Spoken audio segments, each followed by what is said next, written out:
तो हेलो दोस्तों, नमस्कार, गुड मॉर्निंग, सलाम वालेकुम, सत श्री अकाल। तो एक बार फिर से स्वागत है आपके अपने यूट्यूब चैनल पर अजनबी राही। तो स्वागत है, अभिनंदन है। तो चलिए आज फिर से हम करते हैं अपनी क्लास को स्टार्ट।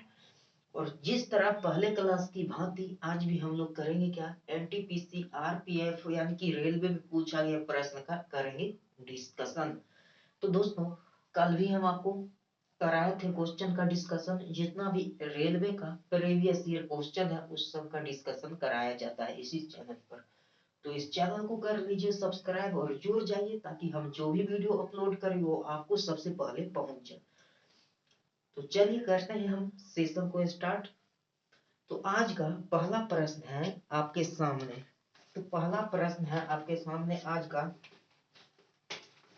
कि जैन धर्म के अंतिम तीर्थंकर कौन थे, यानी कि जैन धर्म के अंतिम तीर्थंकर। तो क्वेश्चन में कहा गया कि जैन धर्म के अंतिम तीर्थंकर कौन थे, और ये क्वेश्चन जो है दोस्तों आरपीएफ कौन आरपीएफ 25/1/2019 का पूछा गया क्वेश्चन। प्रथम पाली प्रथम पाली का ये क्वेश्चन है कि जैन धर्म के अंतिम तीर्थंकर कौन थे। तो इसका आंसर आप लोगों को देना है कि जैन धर्म के अंतिम तीर्थंकर कौन थे। ऑप्शन की बात करें तो पहला ऑप्शन में दिया है महावीर, दूसरा ऑप्शन में अनंतनाथ, तीसरा ऑप्शन में पार्श्वनाथ और चौथा ऑप्शन में ऋषभदेव। तो इसका ऑप्शन नंबर ए यानी कि महावीर स्वामी जो थे, महावीर स्वामी, ये जैन धर्म के अंतिम तीर्थंकर थे। अंतिम तीर्थंकर यानी कि 24वें तीर्थंकर। जैन धर्म में कुल 24 तीर्थंकर हुए जिसमें कि सबसे अंतिम तीर्थंकर महावीर स्वामी हुए। महावीर स्वामी। और यहाँ से एक बात याद रखिएगा, महावीर स्वामी ने ही पांचवा व्रत ब्रह्मचर्य को जोड़ा था। यानी कि पांचवा व्रत ब्रह्मचर्य को किसने जोड़ा था, तो अंतिम तीर्थंकर महावीर स्वामी थे ब्रह्मचर्य को जोड़ने वाले। तो ये था आपका आज का पहला प्रश्न। दूसरा प्रश्न है कि चीनी यात्री फाहियान ने किसके शासन काल में भारत की यात्रा की थी, यानी कि फाहियान किसके शासन काल में, किसके शासन काल में भारत की यात्रा की थी, भारत की यात्रा की। यानी कि फाहियान जो था ये चीनी व्यक्ति था। कह रहा कि किसके शासन काल में भारत की यात्रा की थी। और ये क्वेश्चन जो है आपका आरपीएफ आरपीएफ कांस्टेबल 25/1/2019, 25/1/2019, ये भी प्रथम पाली का क्वेश्चन है। तो प्रथम पाली यानी कि 25/1/2019 में आरपीएफ कांस्टेबल में पूछा गया प्रश्न है प्रथम पाली यानी कि फर्स्ट सिटिंग का प्रश्न। तो फाहियान किसके शासन काल में भारत की यात्रा की थी। तो इसका आंसर आप लोग दीजिएगा, फाहियान किसके शासन काल में भारत की यात्रा की थी। कमेंट में भी आप लोग आंसर दीजिएगा। तो इसका आंसर जो हो जाएगा चंद्रगुप्त द्वितीय। फाहियान यानी कि फाहियान जो था ये चंद्रगुप्त द्वितीय चंद्रगुप्त द्वितीय के शासन काल में भारत की यात्रा की थी। यहाँ से एक बात आप याद रखिएगा कि राजा रानी प्रकार का सिक्का किस शासक ने चलाया था। तो चंद्रगुप्त द्वितीय ने राजा रानी प्रकार का सिक्का। तो ये भी आपसे पूछा जा सकता है किस गुप्त शासक ने राजा रानी प्रकार का सिक्का आरंभ किया था या चलाया था। तो आंसर याद रखिएगा चंद्रगुप्त द्वितीय जो कि राजा रानी प्रकार का सिक्का चलाया था। तो ये था आज आज का यानी कि आज का दूसरा प्रश्न। तीसरा प्रश्न आपके स्क्रीन पर। तीसरा प्रश्न कहा जा रहा है कि कहा गया तीसरा प्रश्न, निम्न में से कौन से भारत के सबसे पुराने सिक्के थे, यानी कि भारत के सबसे पुराने सिक्के कौन थे। तो ये क्वेश्चन जो है ये भी क्वेश्चन आरपीएफ कांस्टेबल में 25/1/2019 का क्वेश्चन पूछा गया। क्वेश्चन ये तृतीय पाली का है।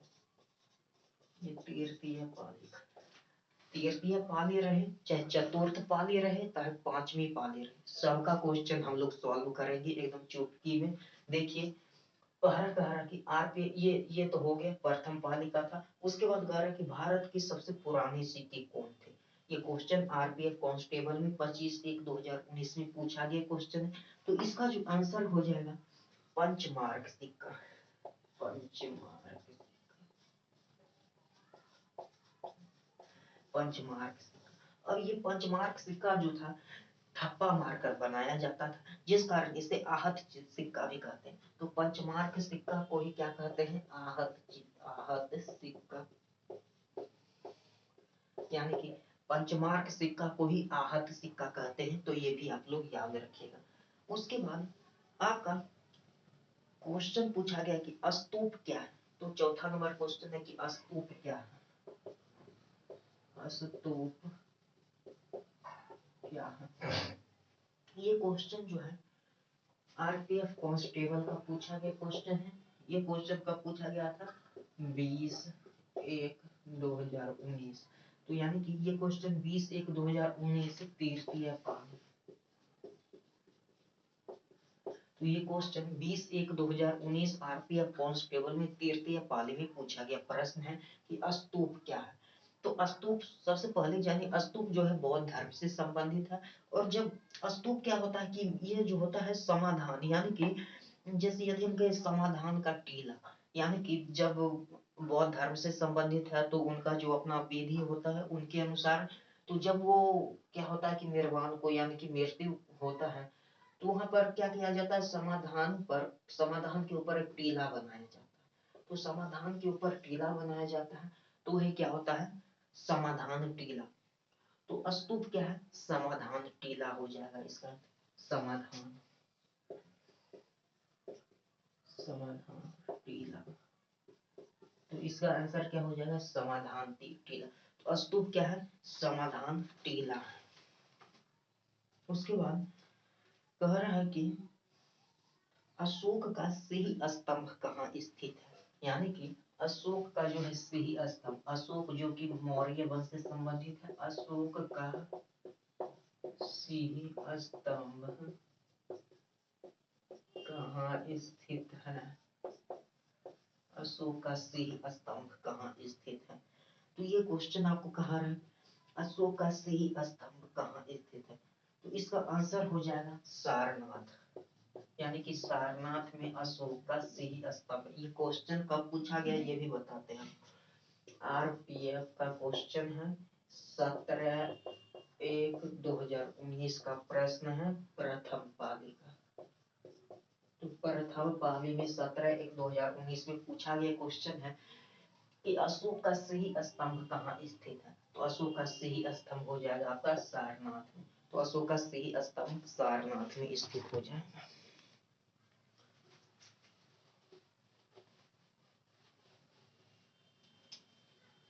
और क्वेश्चन देखेंगे अभी हम लोग।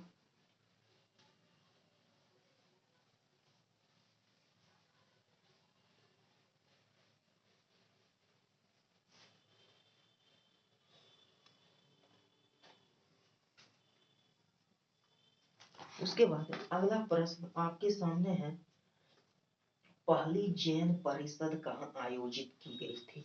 तो पहली जैन परिषद कहाँ आयोजित की गई थी,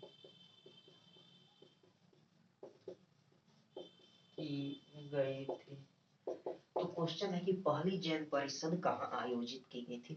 अब उसके बाद ये क्वेश्चन देखिएगा तो आरपीएफ कांस्टेबल 25/1/2019, यानी कि आरपीएफ, आरपीएफ कहते हैं तो समझ जाए कि आरपीएफ कांस्टेबल। तो आरपीएफ कांस्टेबल 25/1/2019 प्रथम पाली का क्वेश्चन है। तो ये क्वेश्चन है कि पहली जैन संगीत, जैन परिषद कही है, जैन संगीति कही है, एक ही है। तो पहली जैन संगीति या जैन परिषद कहाँ आयोजित किया गया था। तो इसका आंसर हो जाएगा पाटलिपुत्र, यानी कि पहली जैन संगीति जो है ये पाटलिपुत्र में आयोजित किया गया।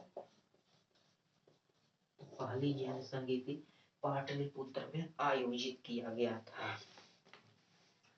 उसके बाद क्वेश्चन है आपका, क्वेश्चन क्या है आपका, निम्न में से किसने महाकाव्य किरातार्जुनीयम लिखा? तो किसने, यानी कि महाकाव्य किरातार्जुन क्या है क्वेश्चन, महाकाव्य किरातार्जुनीयम, यानी कि किरातार्जुनीयम की रचना किसने किया? तो एक महाकाव्य है किरातार्जुनीयम, इसकी रचना किसने किया? तो ये क्वेश्चन हम बात करें तो आरपीएफ हो गया, आरपीएसआई हो गया, आरपीएसआई हो गया, एसआई परीक्षा 11/1/2019 द्वितीय पाली, यानी कि 11/1/2019 के द्वितीय पाली में पूछा गया ये प्रश्न आरपीएफ और आरपीएफ एसआईएस कि महाकाव्य किरातार्जुनीयम की रचना किसने किया था? तो महाकाव्य किरातार्जुनीयम की रचना की बात करें तो इसकी रचना भारवी ने किया था, भारवी। तो इसका आंसर हो जाएगा भारवी, यानी कि महाकाव्य किरातार्जुनीयम की रचना जो है भारवी ने की थी। उसके बाद आपका क्वेश्चन की बात करें, सिकंदर ने भारत पर किस वर्ष आक्रमण किया था? यानी कि सिकंदर भारत पर किस वर्ष आक्रमण किया था? क्वेश्चन है कि सिकंदर भारत पर किस वर्ष आक्रमण किया था। ये क्वेश्चन जो है आरपीएफ कांस्टेबल में, आरपीएफ कांस्टेबल 17/1/2019, 17/1/2019 के तृतीय पाली का क्वेश्चन है, यानी कि ये क्वेश्चन जो है आरपीएफ कांस्टेबल में पूछा गया प्रश्न है 17/1/2019, यानी कि 17 तारीख 1 महीना 2019 में तृतीय पाली में पूछा गया ये प्रश्न है कि सिकंदर भारत पर किस वर्ष आक्रमण किया था। तो सिकंदर भारत पर किस वर्ष आक्रमण किया था? सिकंदर 326, यानी कि 326 ईसा पूर्व में, 326 ईसा पूर्व में सिकंदर जब सिंधु नदी को पार करके भारत आया था, यानी कि 326 ईसा पूर्व में सिकंदर जब सिंधु नदी को पार करके भारत आया था तो झेलम नदी के तट पर उसे राजा पोरस से सामना करना पड़ गया था।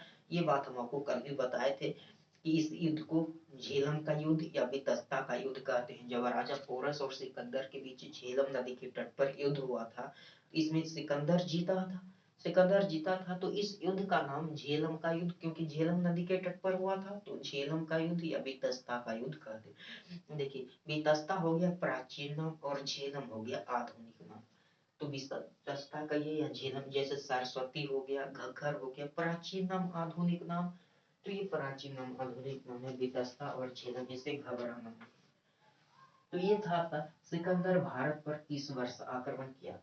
तो सिकंदर भारत पर 326 ईसा पूर्व में आक्रमण किया था।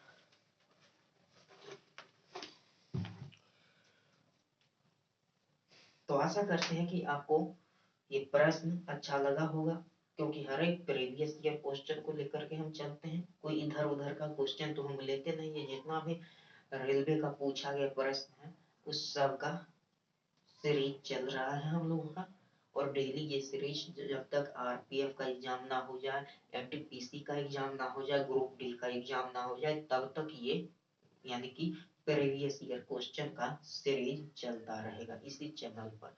तो कर दीजिए सब्सक्राइब और जुड़ जाइए हमसे। तब तक के लिए मिलते हैं अगले वीडियो में। धन्यवाद।